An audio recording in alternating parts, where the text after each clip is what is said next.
Hello and welcome to Connected, the AV Integrators podcast. My name's Sean and I'm your host for this episode. At the end of October, Connected Magazine visited Newcastle to visit the CEDIA Tech+Business Summit for 2024, the annual trade show for the Australian residential AV industry. It's always a great event and it's an amazing opportunity to catch up with colleagues and network with other people, as well as just see some of the new products coming out in this side of the industry. For a full recap of the event, as well as a full recap of the Asia Pacific CEDIA Awards, you can check out the next edition of Connected Magazine coming out soon. But while we were at the show, we asked several people across the industry what their thoughts are on the current state of the residential AV industry. We asked people from manufacturers to integrators to people working for an association. So here's what they had to say. Yeah, so it's a little bit slow at the moment due to financial constraints of people out in public. So the only thing I do think is the standard of work that is being presented to us is really, really high. So there's great opportunities there when you can find them to do some really high-end work.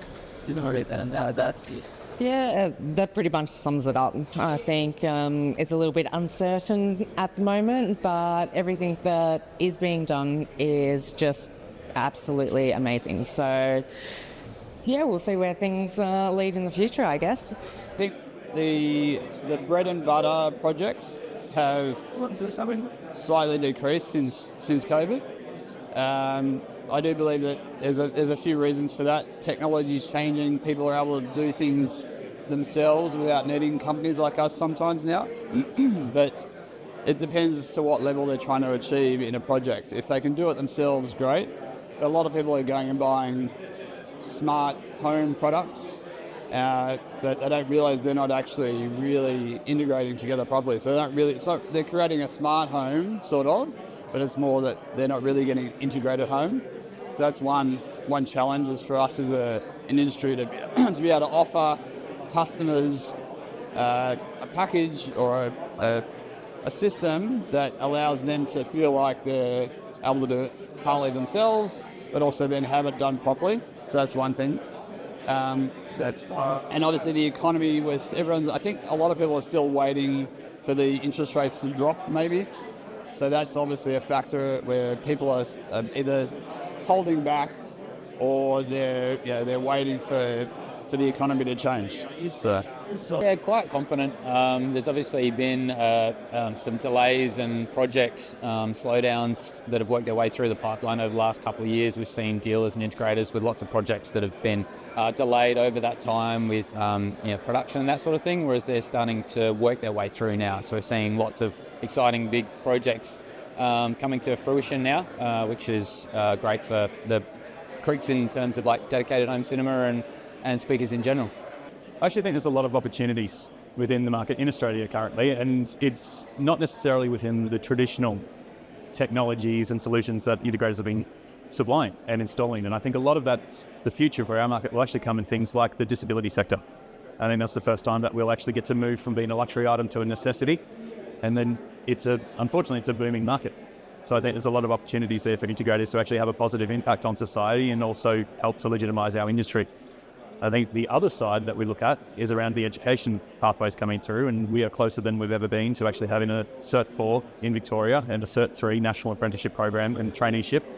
And that's something that I know that I was told when I entered the market almost 20 years ago that we needed, and we're almost there. The CEDIA residential market in Australia, there's a lot of new blood in the marketplace, and the new bloods don't have the experience that is required to successfully complete integration works. As such, the installations are a bit fragmented. There are good installations and there are bad installations. Luckily for us, we've got an industry body, CEDIA, whose goal is to help improve the standards of the integrators, and they've done a fantastic job, especially Paul Skelton, who has worked hard on getting education up to on par on the skill set via collaborations with various TAFEs and industry bodies. Being at the CEDIA Tech+Business Summit, we asked people what CEDIA can do to help bolster the Australian AV industry. We'd love CEDIA to have more members, and I know that's a difficult thing. I'm engaged and involved with CEDIA in trying to get more members on board, but I believe CEDIA is doing a really decent job at the moment. I think that if we can get more building professional people sort of viewing what CEDIA is doing and what we're trying to do, official certifications would be great. To see that come through, and more interaction with the building professionals, as I mentioned, like architects, designers, builders themselves, and I can see that is coming with a number of the courses that CEDIA is putting together. So I think they're doing a great job. We want to see more momentum from members and everyone getting behind it. That's what we'd love to see. Our industry needs education, and there's a lot of resi integrators out there that need to be kept up to date with what's going on with technologies.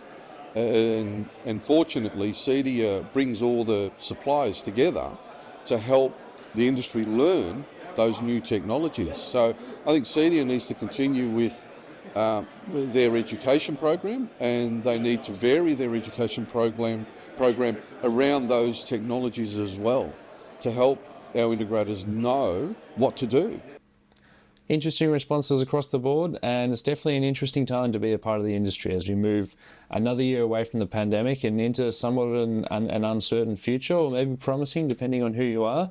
But if you have any thoughts about the responses that you've seen, or if you've heard anything you just want to ask your question, feel free to reach out to Connected Magazine in the contact details of this episode description. And thank you for listening, and make it a great day.